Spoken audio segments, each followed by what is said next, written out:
Daniel, bueno, bienvenido, gracias por tu tiempo. Nos venimos aquí al aire libre un poco para hablar de este inicio de clases tan particular, porque cada año es particular, y que viene de la mano a un montón de cambios. ¿Qué tal, Ale? Bueno, es cierto, es un año muy particular que ha generado desde el año pasado muchísimas expectativas, tanto a nivel de familias como a nivel de docentes, autoridades y demás, en función de que cuando uno escucha hablar de lo que es la palabra transformación educativa, piensa que va a haber una cantidad de cuestiones que van a mejorar a corto, mediano y largo plazo la educación en el Uruguay. Bueno, nosotros como docentes tenemos una sensación que la hemos transmitido a las autoridades, que si a estas transformaciones curriculares no las acompasan otras transformaciones, por ejemplo, de invertir en la educación de forma tal que se mejore, creo que nos vamos a quedar en un festejo anticipado y no creo que tenga mayores logros. A modo de ejemplo, sí. Si le parece, nos parece brillante que haya un cambio educativo. Nos parece porque lo necesita el país, necesita mejorar la educación, una educación que ha sido número uno a nivel de Latinoamérica durante muchos años, pero con un contexto socioeconómico, cultural diferente al que estamos viviendo ahora. Por lo tanto, creemos que para que haya un cambio educativo tiene que haber un cambio que acompase social, cultural, que la gente pueda tener más oportunidades laborales. Es decir, a ver, ¿para qué es que se estudia? Bueno, se estudia para, en una proyección, en un futuro, poder trabajar en algún lugar y ser competente, por eso el cambio de las competencias. Bueno, si falta una pata en la proyección, seguramente desde lo social esta transformación va a ser un fracaso. Va a ser un fracaso porque es mucho bombo y platillo para una cuestión que todavía no está bien definida. Claro. Sin ir más lejos, nosotros los docentes a nivel de primaria, de media y formación docente, recién estamos estudiando, haciendo cursos, sí, enterándonos cómo va a ser la cuestión de la reforma. Y me gustaría que se le preguntara a nivel calle, a nivel... ¿Qué cambios ya viste estructurales con la transformación? Porque a nivel de autoridades ya se observaron muchos cambios. Y nosotros no los hemos observado. ¿Sabes cuál es el cambio más grande? Los maestros tienen que estar planificando en vez de 2 horas, 4, 5, 6 horas. Ahora ponen unas salas que tendrían que ser los sábados. Claro. Los sábados no son salas que estén pensadas, remuneradas aparte.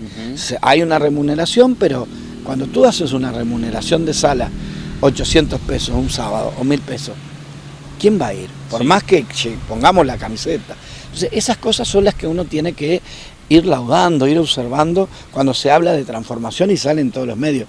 Porque uno cree, el Uruguay va a cambiar. Sí. Sí, yo estaba pensando, por ejemplo, en una familia tipo que tiene sus hijos iniciando primaria y que de repente escucha que hay una transformación, que empieza una transformación, pero no entiende mucho qué va a suceder.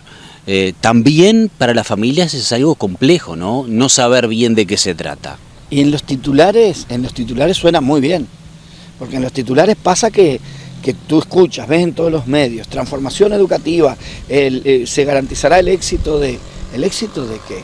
En una familia tipo que tengan 2 o 3 niños, uno que vaya a media y 2 que vayan a primaria, por ejemplo, si los gurises que van a primaria tiene uno de ellos una discapacidad, ya esta transformación como que no está contando mucho, si bien la inclusión es uno de los parámetros que tienen para cumplir. No, porque acá no hay una transformación que se diga, mira, una clase tiene 30 gurises, inserto un TEA, un alumno con trastorno del espectro autista, un niño con dificultades para el aprendizaje, un niño con dificultades emocionales. Y bueno, ¿qué es lo primero que nosotros pensamos? Hay una transformación, vamos a poner plata. No, por ahí no está la plata. Segundo, si se ponía esa plata, bueno, vamos a poner maestros especializados, vamos a capacitar docentes para que los números de la estadística, que entran todos en la estadística, entran todos, entra el que dejó, entra en el que no sabe leer porque tiene dificultades, porque tiene una cantidad de cosas. Bueno, vamos a ponernos las pilas y todo, el Estado, las autoridades, los docentes, la familia, vamos a ir a favor de esa transformación. Ahora, cuando tú ves que en una transformación todavía hay muchos compañeros sin trabajo, que hay algunas clases que si bien están superpobladas con 40 alumnos, 38, 37, mientras hay otras con 12, que ahí se podría hacer como una cuestión de decir, bueno, vamos a reorganizar, ahí podría haber una transformación.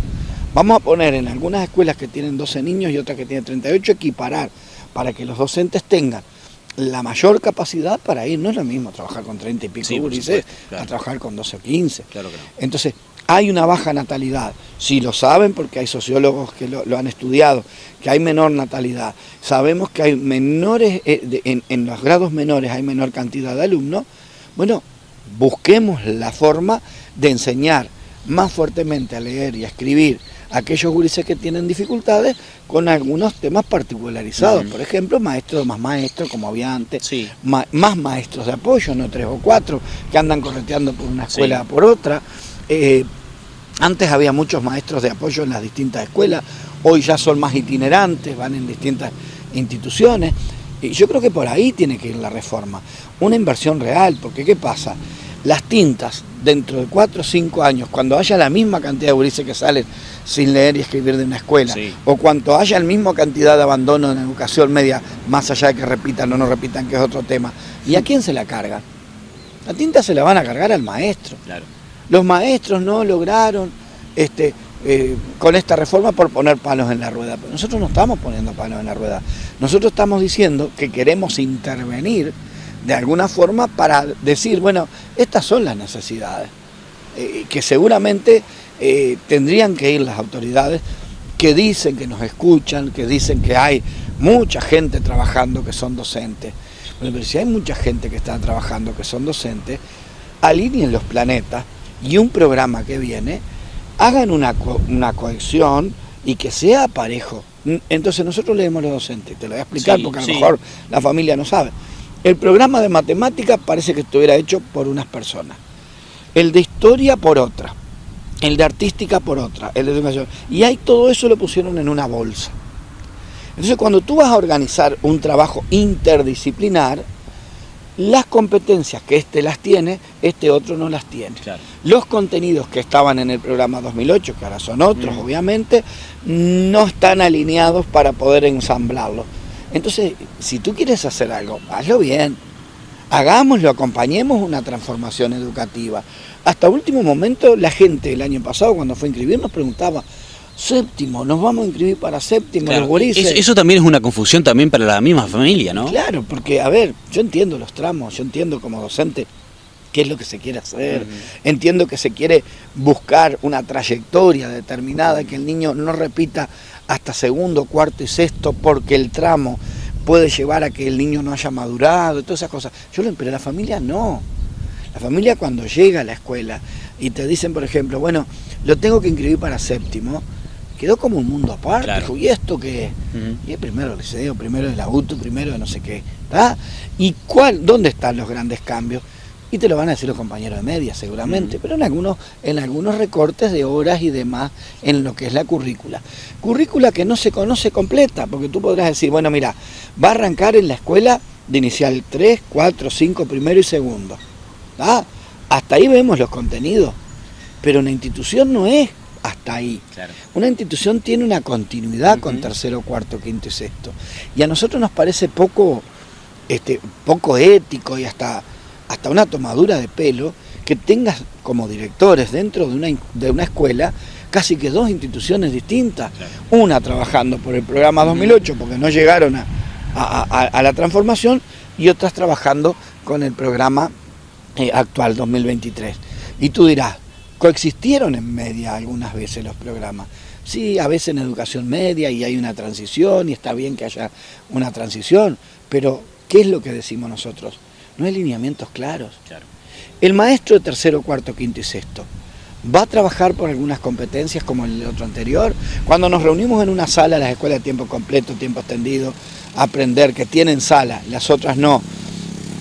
Que eso debería ser, si hay una transformación, bueno, vamos a pagar bien las salas y vamos a pagar 2 horas más a los docentes por semana o más para que planifiquen en conjunto esta transformación. Cuando se habla de transformación, de cambio es para mejorar siempre, ¿no? Sí, Cuando quieres cambiar para mejorar, tienes que invertir. Y tienes que invertir. Y tienes que invertir. Y siguiendo la línea que la venían y atando con lo que tú dices, y yo tengo que invertir. No puedo pagar una sala 800 pesos o 1000 y algo, que es lo que les queda, porque te ponen las salas 2000 pesos, después te matan. La cantidad de cosas y te queda en la mano 1000 pesos, ¿está? Una sala los sábados.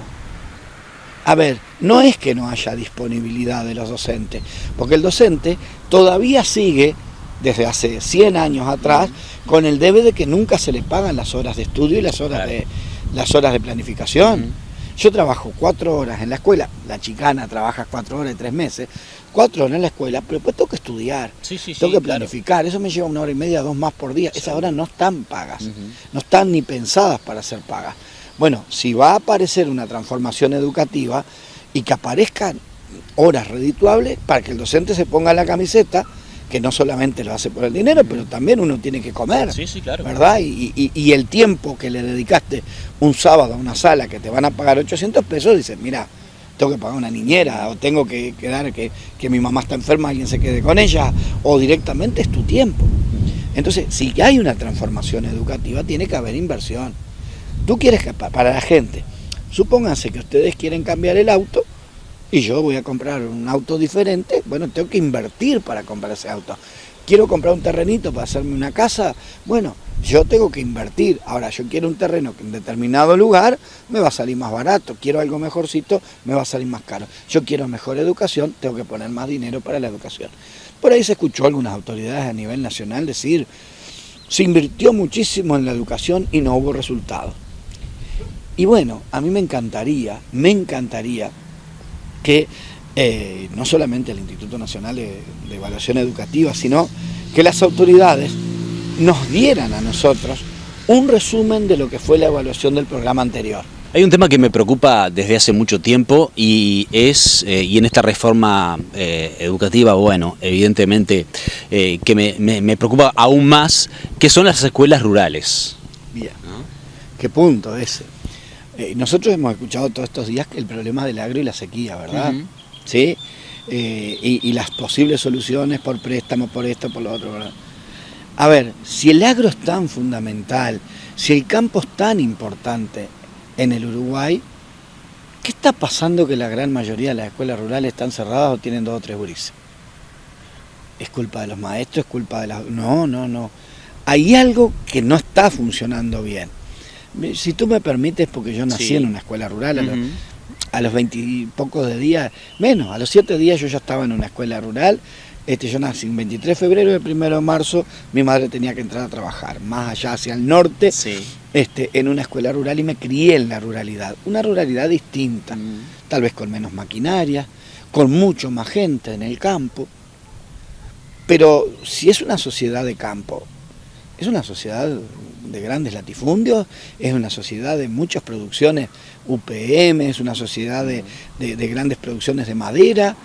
¿Y por qué no generar, y esto va para todos porque aquí hay que analizarlo, por qué no generar, no para la escuela, sino para la población, dentro del campo o en las periferias de la ciudad, actividades productivas para que las escuelas rurales vuelvan a tener el alumnado? Es toda una cadena. A ver, pasas por escuelas rurales, porque a mí me encanta recorrer las distintas escuelas rurales los fines de semana. A veces uno dirá, bueno, pero me encanta ir y ver aquellas escuelas que fueron escuelas exitosas y hoy son taperas. Claro. Y que cerca tienes kilómetros y kilómetros de árboles. ¿A dónde va ese dinero? ¿A quién va ese dinero? ¿Dónde está el problema de la sequía? ¿Está en el problema de los que ponen una piscina de 1000 litros, 2000, 3000 acá en la ciudad, que es lo que pudieron comprar? ¿O está en un lugar más? Acá no pasa por la pelea campo-ciudad, no pasa por ahí. Pasa porque seguramente hubo grandes cambios económicos que volvimos a lo que no quería Artigas, que eran los grandes latifundios. Y esas pequeñas suertes de estancias que él quería, y me estoy yendo a un aspecto histórico, se fueron. Entonces hoy, ¿de quiénes son los campos en el Uruguay? Bueno, de personas que tienen muchas cuadras de campo por un lado, muchas, y poca gente en el campo trabajando. Tal vez algunas máquinas, tal vez alguna tenemos la suerte de tener, por ejemplo, yo qué sé, para nombrarte los olivos, sí, o algunas cuestiones ahí, zafrales algunas, otras más. Entonces, la educación en el campo cambió de tal manera que hoy nos encontramos con una insatisfacción en el campo de niños, porque no existen casi que niños para que vayan a las escuelas rurales. En algunos casos hay que pedir hasta prestado niños para que la escuela no se cierre. Claro. Mira lo que te digo, así como hay lugares que siguen manteniéndose como algunas zonas Malán, Bonino, todas esas zonas de ahí habiendo bastante niños, pero la gran mayoría de la escuela tiene 3, 4, 5 grises. Sí, sí. Ya la afectación de ese cargo no puede ir a efectividad, porque teniendo menos de 7 alumnos no puede ir. Entonces, el campo no es un debe para las escuelas, el campo es un debe para la producción del Uruguay, porque he escuchado hasta el presidente de la República decir, el campo es lo que le da la comida a la ciudad. Bien, me encanta. ¿Cuántos trabajan dentro del campo? Que busquen las estadísticas por ahí. ¿Cuántos gurises hay en las escuelas rurales? Y poco, porque no es solamente que la revolución de la industria hizo traer la gente del campo a la ciudad. A ver, sabemos, nosotros recorremos Rocha, recorremos el Uruguay, y los campos tienen grandes extensiones de plantaciones. ¿Cuánta gente trabaja ahí? Muy poca. Sí, poca. ¿Y cuánta gente se dice que no tiene trabajo? O sea que es como un sueño, ¿verdad? Un sueño. Sí. Un sueño sería volver a las escuelas rurales ataviadas de gurises, pero que a la vez haya gente trabajando en la vuelta. Entonces, eso sería como el volver, el resurgir del campo. Hoy es una utopía. Hoy, si te digo, muchas escuelas están casi que a punto de cerrar de las rurales. Otro tema que quiero tocar es el tema de la alimentación, de la alimentación en las escuelas, que ha sido, ha sido cuestión de muchas idas y vueltas, de autoridades y docentes y incluso padres que también opinan sobre este tema porque les toca muy de cerca. Mira, el tema de la alimentación tendríamos un programa entero para poder conversarlo, pero tiene muchas puntas. Yo voy a tomar algunas simplemente. Hoy es necesaria, es muy necesaria la alimentación dentro de las instituciones educativas. Lo ves en los niños. Un niño con una alimentación poco saludable, un niño que necesita, bueno, es necesaria, sí. Los maestros lo tenemos asumido hace más de 100 años que están los comedores escolares. Hubo una interferencia el año pasado y el anterior, con cuánto se gastaba en los comedores, Yo pienso que las autoridades que estaban en ese tema fueron a alguna escuela y vieron lo que se gastaba, vieron que detrás de eso hay nutricionistas, inspectores, cocineros, familias apoyando, comercios que hacen determinados precios, un cúmulo de cosas que no era para meterse con los comedores escolares de la forma que se metieron, porque son necesarios. Y los comedores escolares, gustará más, gustará menos, se cocinará mejor, no se cocinará, no son restaurantes. Claro. Son lugares donde detrás de eso, y hace muy poco salió un nuevo librillo del PAE, que es el programa de alimentación escolar, es un programa a nivel nacional, que obviamente, como te dije, hay nutricionistas que están tratando de ver cómo se puede hacer la comida, la mejor forma. Y el gurí va a aprender a comer muchas veces. Claro, mira lo que te digo. Sí. Mira que el gurí va a aprender a comer porque hay comidas que a veces no las come porque no las supo tener en el paladar.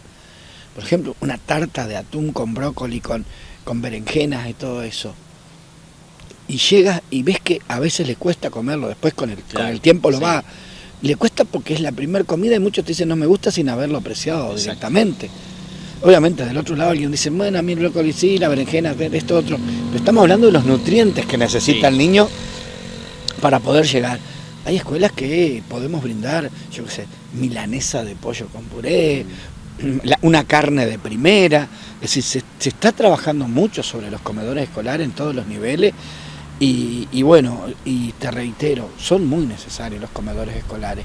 Y es necesaria una alimentación saludable. Porque en los comedores escolares no está permitido determinados embutidos, determinadas papitas que se compran en el almacén, determinadas cuestiones. Y eso hace que se mejore un poco la alimentación en el Uruguay. Hay algunos médicos que hemos tenido la suerte de ir a charlas y demás que dicen que la alimentación es casi 80-90%, que hay que apuntar a una alimentación saludable, y si se brinda en estas instituciones, bienvenido sea, de la salud integral, no de la salud, la salud integral. Una buena alimentación mejora los niveles de aprendizaje, una buena alimentación mejora expectativas de vida. No lo digo yo, lo he escuchado de muchos profesionales que lo han dicho. O sea, bienvenido el comedor escolar. El único lamento que tenemos los docentes es brindar un comedor escolar durante 180, 190 días durante el año, y el día que se hace paro, las familias, las autoridades, tan con la chicana dejamos tantos niños sin comer. Y no se preguntan los 180 y pico días siguientes cuánto le pagan a un maestro por atender un comedor. ¿Cuánto se le paga? ¿Tú sabes cuánto se le paga? No tengo ni idea. Bueno, 0 pesos. En las escuelas donde se atienden comedores escolares es un voluntariado, es una especie de decir, bueno, vamos a tener tareas delegadas y algunos compañeros cuidarán el comedor y seguramente algún funcionario y demás.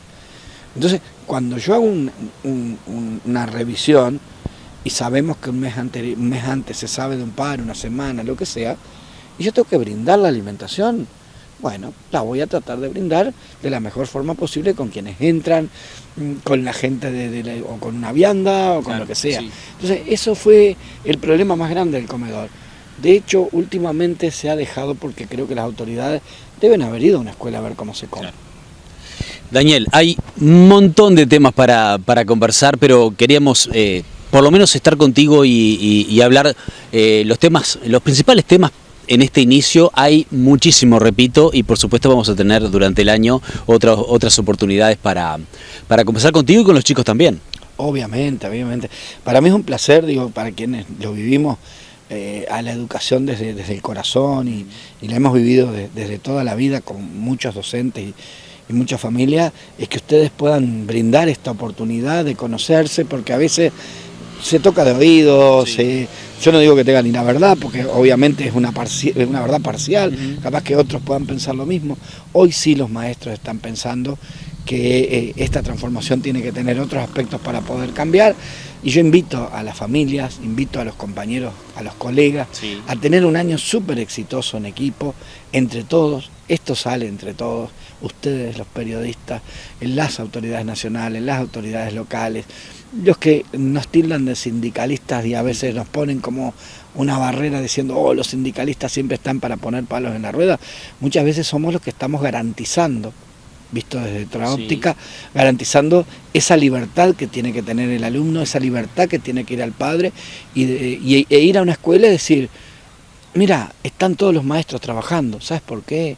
Porque en las elecciones de cargo estuvieron estos compañeros en todo el Uruguay observando que hubiera garantías, que pudieran elegir los docentes, que se les pague, que toda una cantidad de cosas. O sea, un 2023 exitoso para todos. Vamos a estar trabajando juntos seguramente en muchas oportunidades, y a la familia, a los colegas, a trabajar duro por la educación en el Uruguay, que el Uruguay, con toda la riqueza que tenemos, geográfica, cultural, emocional, tenemos que ir hacia adelante juntos.